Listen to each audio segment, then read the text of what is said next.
A report on the review of transfer pricing development in Africa has been released by professionals in tax administration.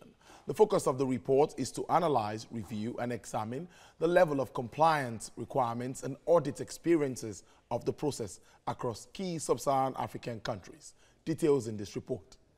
Transfer pricing is a major tax consideration for multinational enterprises across the world, and Africa is no different.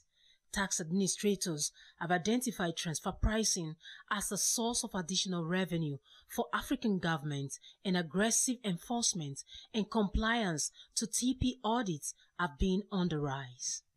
Anderson Tax has now come up with a report to review compliance requirements, key TP developments, and the audit experiences in selected countries, including Ghana, Kenya, Nigeria, South Africa, Tanzania, and Uganda. Our aim basically is to help both parties, to help the multinationals who are coming into particular situations, especially in Sub-Saharan Africa, to understand, the transfer pricing environment so that they can comply better.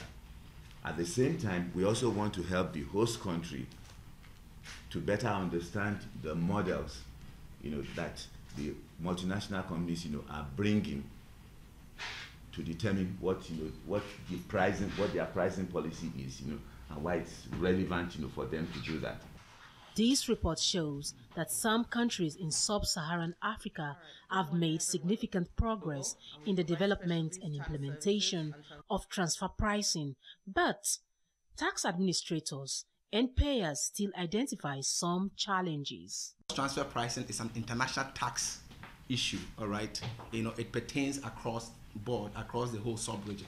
So what we're trying to do is to do an in-depth review and research and be able to present to multinational enterprises and other foreign direct investors as to what are the requirements when it comes to transfer pricing regulations across the sub-region, what are some of the compliance issues, and what are some of the challenges, be it audits, that pertains within the sub-region. With that information, they'll be well equipped, in factoring that when they are making planning decisions in order to enter this market. Nigeria introduced our first transfer pricing regulations in 2012, joining the list of African countries with this legislation. But the Federal Inland Revenue Service revised the regulations in 2018 for clarity and better delivery.